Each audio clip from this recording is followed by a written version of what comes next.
आज के इस वीडियो में हम लोग बात करने वाले हैं स्लाइड शो मेन्यू के बारे में, जो कि आपके लिब्रे ऑफिस इम्प्रेस का एक इम्पॉर्टेंट पार्ट है। So hey guys, this is Amit और जानते हैं इस कॉन्सेप्ट को वो भी डिटेल में इस वीडियो में। तो जैसा कि हम इंटरफेस स्क्रीन पर आ चुके हैं, यहाँ पर आपको स्लाइड शो का ऑप्शन दिख रहा होगा। इस मेन्यू में आपको start from first slide, start from current slide, rehearse timing, custom slide show और स्लाइड शो सेटिंग्स, ये सारे ऑप्शंस आपको इसमें देखने को मिलेंगे। इन सभी को बारी बारी से यहाँ पर हम डिटेल में चर्चा करेंगे। तो यहाँ पर शुरुआत करते हैं एक नॉर्मल से स्लाइड से। यहाँ पर चलिए, जैसे मैंने एक सेक्शन लिखा ए, एक नया स्लाइड मैंने बनाया, यहाँ पे लिख देता हूँ बी। इसी तरीके से मैं यहाँ पर 5 स्लाइड्स क्रिएट कर देता हूँ और हर एक स्लाइड को एक बैकग्राउंड कलर दे देता हूँ, ताकि थोड़ा सा यहाँ पे डिफरेंस हम कर पाए। यहाँ पे भी कुछ कलर्स दे देते हैं हर एक स्लाइड पे, ठीक है। इस तरीके से मैंने 5 स्लाइड्स यहाँ पे मैंने कंप्लीट करी हैं। अब जैसे कि स्लाइड शो पे अगर मैं पहले क्लिक करता हूँ स्टार्ट फ्रॉम फर्स्ट स्लाइड, यानी कि अगर मैं F5 प्रेस करता हूँ तो ये क्या करेगा कि आपके स्लाइड को फर्स्ट से स्टार्ट कर देगा। जैसे कि अगर मान लीजिए मैं स्लाइड नंबर C पर हूँ, मैंने कीबोर्ड से F5 प्रेस किया तो भी देखिए कहाँ से स्टार्ट हो रहा है, A से, यानी कि ABCDE जो मैंने स्टार्टिंग से बनाई हुई थी उस सीक्वेंस में यहाँ पर आपको स्लाइड देखने को मिल रहा है। अगर मैं ये चाहता हूँ कि जैसे स्लाइड नंबर C पर हूँ और मैं इसी स्लाइड को मैं करेंटली शो करना चाहता हूँ, तो यहाँ पे आपको दूसरा ऑप्शन मिलेगा स्टार्ट फ्रॉम करंट स्लाइड, जो कि आपको शिफ्ट F5 की हेल्प से रन करने को मिलेगा। जैसे ही मैं इस पर क्लिक करूंगा तो आप देख सकते हैं कि स्लाइड नंबर C से ही ये क्या कर रहा है, अपने आप को रन कर रहा है।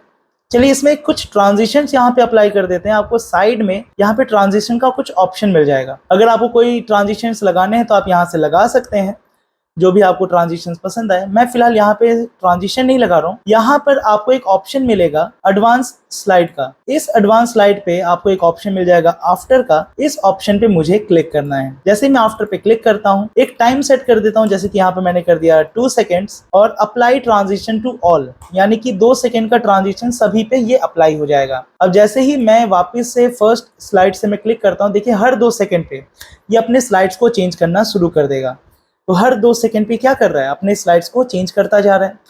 फिर इसके बाद क्या होगा, आपका ये स्लाइड यहाँ पे खत्म हो जाएगा। अब ये मान लेते हैं कि अगर मैं कहीं पे प्रेजेंटेशन दे रहा हूँ और यहाँ पे मुझे स्लाइड्स के बारे में बताना है और ये क्या कर रहा है, अपने आप हर 2 सेकेंड पे ये चेंज होता जा रहा है।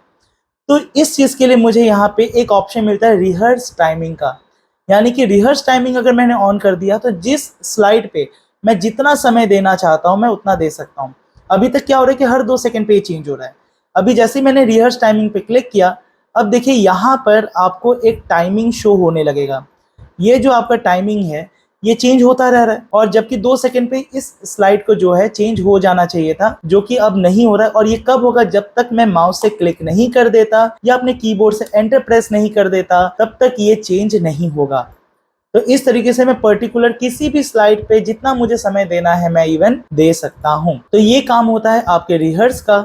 इसके बाद आता है आपका custom slide show. Custom slide show क्या होता है, एक तरीके से ग्रुपिंग करने का काम करता है। जैसे मैंने यहाँ पे क्लिक करा, यहाँ पर आपको एक बॉक्स अपीयर होता हुआ दिख रहा है। मैं यहाँ पे एक न्यू ऑप्शन पे क्लिक कर देता हूँ। यहाँ पर स्लाइड शो पे आपको एक न्यू का ऑप्शन मिलेगा। जैसे आप न्यू पे क्लिक करते हैं, एक नाम यहाँ पर मैं दे देता हूँ, जैसे कि मैंने लिख दिया ऑल। अब जैसे स्लाइड नंबर 1, 2, 3, 4, 5 ये सारे स्लाइड्स मुझे शो कर रहे हैं। मैं जैसे स्लाइड नंबर 5 पे क्लिक कर देता हूँ शिफ्ट के साथ, तो ये क्या करेगा, पूरे स्लाइड को सिलेक्ट कर लेगा। और इसके बाद इस वाले एरो बटन पे मैं क्लिक करूंगा, ये क्या कर दिया कि इसने सारे स्लाइड्स को सिलेक्ट कर लिया। इसके बाद मैंने यहाँ ओके किया, तो अब देख सकते हैं यहाँ पे एक लिस्ट मेरी तैयार हो गई। एक और स्लाइड में इस यहाँ पे न्यू क्रिएट करता हूँ और एक नाम दे देता हूँ करंट, और स्लाइड नंबर 1 और स्लाइड नंबर 3, मैं ये 2 स्लाइड को मैंने यहाँ पे रखा और ओके कर दिया। और जैसे ही मैं यहाँ पे अगर पहले स्टार्ट ऑल से करता हूँ तो देखिए क्या कर रहा है, स्लाइड नंबर A से शुरू किया इसने और ABCDE जो मैंने टोटल बनाए थे इसने कंप्लीट करे। अगर मैं यहीं पे कस्टम स्लाइड शो पे जाता हूँ, करंट पे मैंने 1 और 3 रखा था, मैं स्टार्ट करता हूँ तो देखिए A आएगा और क्लिक करते ही C आ रहा है और इसके बाद मेरा स्लाइड खत्म हो जा रहा है। तो ये काम क्या कर रहा है कि आपके स्लाइड शो में जितने भी आप यहाँ पे स्लाइड्स को ग्रुप करना चाहते हैं वो सारी चीजें आप कस्टम स्लाइड शो से क्रिएट कर सकते हैं। अब यहाँ पे एक लास्ट ऑप्शन आपको मिलता है स्लाइड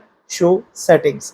जैसे ही मैंने इस पे क्लिक किया, यहाँ पर जैसे कि ऑल स्लाइड अभी क्लिक है आपका, तो ये भी पूरे स्लाइड से काम कर रहा है। अब मैं अगर फ्रॉम कर देता हूँ और यहाँ पे स्लाइड नंबर 3 मैंने सिलेक्ट कर दिया। अब जैसे ही मैं ओके करूंगा और मैं जैसे ही यहाँ पे F5 प्रेस करता हूँ, तो देखिए क्या कर रहा है कि आपके थर्ड स्लाइड से ये रन करना शुरू कर देगा। इसी तरीके से आपको यहाँ पे एक और ऑप्शन मिल जाता है, कस्टम स्लाइड शो। हमने यहाँ पे क्रिएट किए थे ऑल एंड करेंट।